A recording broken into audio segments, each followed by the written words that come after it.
Good morning and a very, very happy morning. We are reading the fifth agreement starting with chapter 10, page number 133. Title है chapter का the dream of the second attention the warrior. Dream यहाँ पे शब्द जो use किया गया मैं दोबारा आपको याद करा दूँ, ये लाइफ के लिए, जीवन के लिए यूज़ किया गया है। ड्रीम यानी आपका जीवन। सेकेंड अटेंशन, पहला अटेंशन तो वो था ना जो बिलीफ सिस्टम, लोग हम पे भारी हो गए। अब इसको पढ़ते हैं वॉरियर्स यानी फाइटर्स। पहली बार जब हम ये जानते हैं और सीखते हैं कि जीवन कैसे जीना है, यानी हाउ टू ड्रीम, कैसे सपना देखें, तो हम ये देखते हैं कि बहुत सारी चीज़ें तो हमें पसंद ही नहीं है, हम उसके अगेंस्ट होते हैं, लेकिन हम इसे एक्सेप्ट कर लेते हैं जैसे है। लड़कियां ऐसे करें, लड़के ऐसे करें, काम करना चाहते हैं नहीं चलना तो करना ही पड़ेगा क्योंकि समाज की दृष्टि से ये है। तो जो भी रीज़न है, हम सचेत तो होते हैं, हमें ये भी पता लगता है कि हम अपनी ज़िंदगी जो जी रहे हैं हमें पसंद नहीं है। हमें ये भी पता लगता है कि भाई ये सचेत होते हैं कि कैसा जीवन है, हमें ऐसा जीवन नहीं चाहिए। अब हम कोशिश करते हैं अपने जीवन को बदलने के लिए, एक नया, एक सेकंड जीवन क्रिएट करने के लिए। इसी को टॉलटेक लोग बोलते हैं dream of the second attention. जीवन जो अब आप सचेत होके, जागृत होके जीना चाहते हैं, जीवन जो आप एक वॉरियर, एक फाइटर की तरह जीना चाहते हैं कि भाई ये जीवन मुझे पसंद नहीं है, मैं वैसा जीवन जीना चाहता हूँ जो मैं जीना चाहता हूँ, मैं वो सपना देखना चाहता हूँ, सपना का जीवन जो मैं चाहता हूँ। ये जो सेकंड अटेंशन का जीवन है ना, आपका ड्रीम है, इसके अंदर अब हम हर चीज़ के ऊपर शक करना चालू करते हैं। हो सकता है ये चीजें सच नहीं है, ये बिलीफ सच नहीं है, अरे ऐसा कैसे हो सकता है। अब हम अपने खुद के बिलीफ सिस्टम को चैलेंज करना चालू करते हैं। हम अपने आप से प्रश्न पूछते हैं कि ये जितनी धारणाएं, जितनी ओपिनियन हमने सीखी हैं, क्या ये सच है। पूरे निर्नाबासी रह के सुबह से लेके रात तक पानी ना पी के व्रत करना, अगर आप एक पुरुष हैं तो चाहे या ना चाहे आपको पूरे परिवार का ध्यान रखना ही पड़ेगा, पैसे लाने ही पड़ेंगे, बाकी चाहे बैठ के खाएं।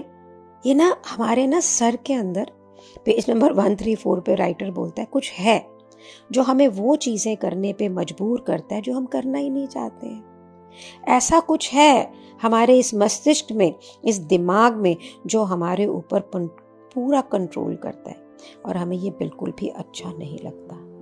और क्योंकि हमें ये अच्छा नहीं लगता है, अब हम विद्रोह शुरू करते हैं। इन दैट रिबेलियन, इस विद्रोह के अंदर हम अपनी ऑथेंटिसिटी, जो हमारा सच्चा सेल्फ है, उसे रिकवर करने की कोशिश करते हैं।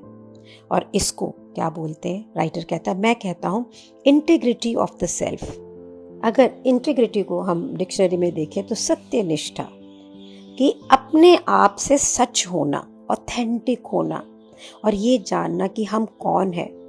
पहला जो ड्रीम था ना, पहली जो जिंदगी थी, उसमें तो आपके ऑथेंटिक होने का, आपके सच्चे होने का कोई चांस ही नहीं था ना, क्योंकि आपको तो जो आप इनोसेंट थे, जो भी आपको पढ़ाया गया समाज ने, पेरेंट्स ने, वो आपने पढ़ा।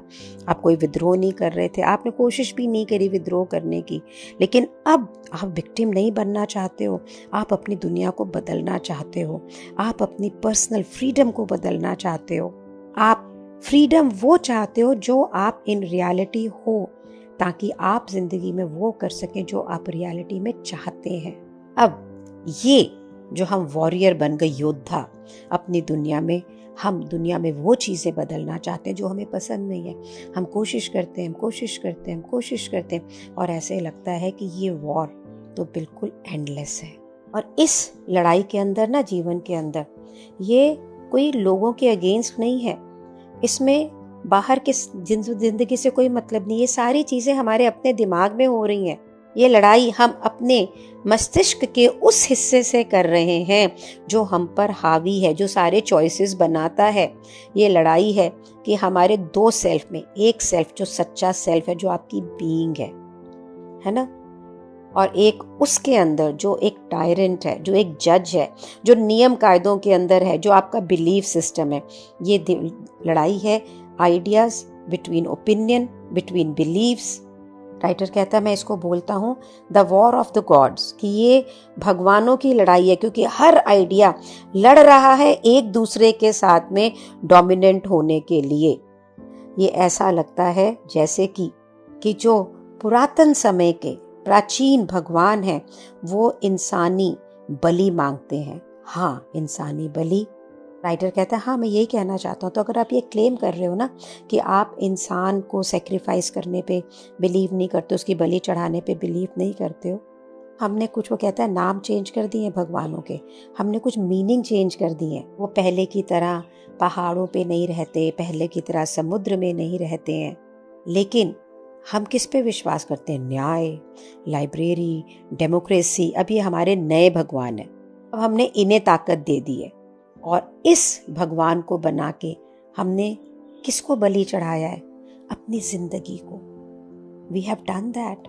ह्यूमन सेक्रीफाइस, इंसानों की बलि हर पल हो रही है, सारी दुनिया में हो रही है, और हम रिजल्ट देख पा रहे हैं किस प्रकार का वायलेंस हो रहा है, क्राइम हो रहा है।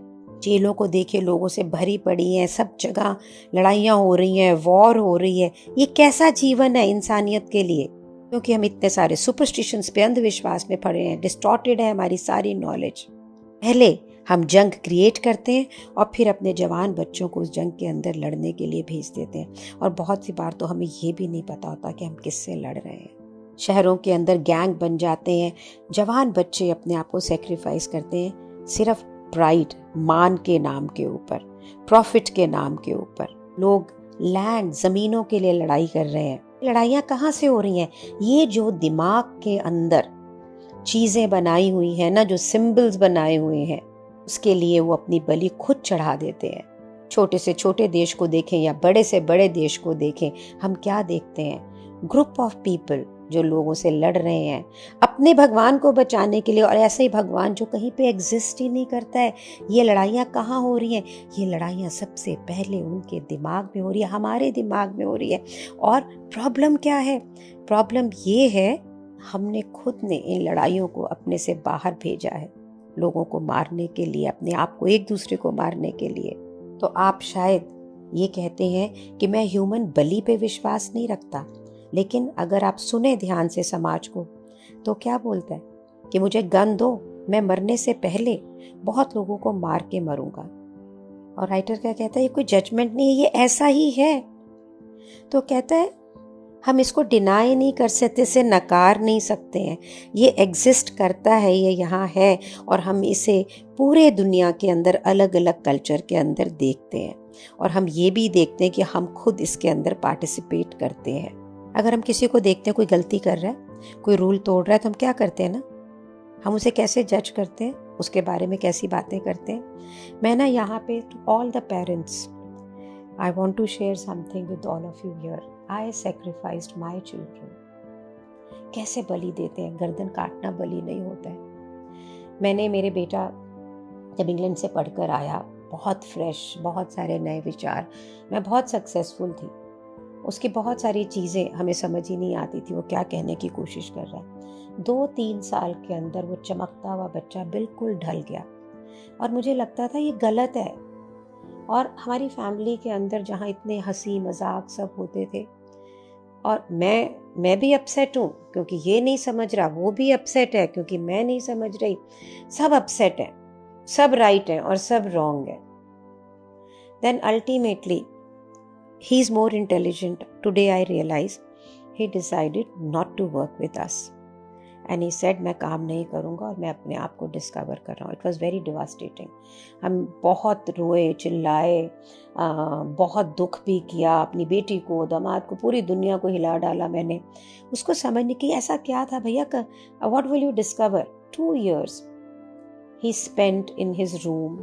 He went to coaches, he did lot of classes, बहुत कुछ हुआ उसके अंदर। उसने बहुत सी वो बातें भी समाज में बोली जो हमें कम अच्छी लगती थी, बट आज जहाँ मैं खड़ी हूँ, he is back in business, more powerful, more loving. और उसमें फेज में जब वो मेरे से कभी बात करता था तो मैं उसको पूछती थी ना, तो मुझे हमेशा बोलता था, मम्मा ऐसा नहीं है कि मैं आपसे प्यार नहीं करता, मैं आपसे बहुत प्यार करता हूँ, पर मैं वैसा जीवन नहीं जी सकता जैसा आप चाहती हैं। मैं पहले खोज रहा हूँ कि मैं क्या चाहता हूँ। और फिर जब वो वापस आया ना, तो मुझे विश्वास नहीं हो रहा था कि वो वापस अपने मन से आए। आप सोचिए, मेरी अपनी कैद, मेरा अपना बिलीफ सिस्टम। सो मैं उसको बार बार कहती थी, भाई तू ये काम मत कर, अगर तेरे को ठीक नहीं लग रहा तू वो काम कर। मेरे अंदर इतनी एक डरी हुई माँ थी कि वापस ना चला जाए। गया कहीं नहीं था, घर पे थे, वापस ना चला जाए मीन्स मन से। अभी अभी भी थॉट आती है बहुत बार, मैं कहती हूँ are you okay, but he was brave. उसने अपने आप को बलि नहीं होने दिया। He was brave. आज मैं देखती हूँ, आज मैं ये बुक पढ़ रही हूँ तो मैं रियलाइज कर रही हूँ कि किस तरह से हम लोगों को शहीद करते हैं, किस तरह से हम उनकी बलि चढ़ाते हैं। ऐसे ही ठीक है, वैसे ही ठीक है, ये है। मैं भी बलि चढ़ चुकी हूँ और मैं बहुतों को बलि चढ़ा चुकी हूँ। And this is guys what life is. Are you getting what we are doing? So writer कहता है पेज नंबर 137 पे कि ये ह्यूमन बलि चढ़ाने का एक अलग तरीका है। यहाँ रूल्स हैं, रेगुलेशंस हैं, और इन नियमों कायदों से अगर आप बाहर निकलते हैं तो वो पाप है। ये अननेचुरल है, ये रूल प्राकृतिक नहीं है, ये हमने बनाए। प्रकृति ने कब बोला कि आदमी या औरत में कोई फर्क है, या क्या बोला? हम ये रूल बनाते हैं, हम एग्री करते हैं कि हम इससे रहेंगे, फिर हम इसे फॉलो करते हैं जब तक कि हमें इसकी ज़रूरत नहीं होती है।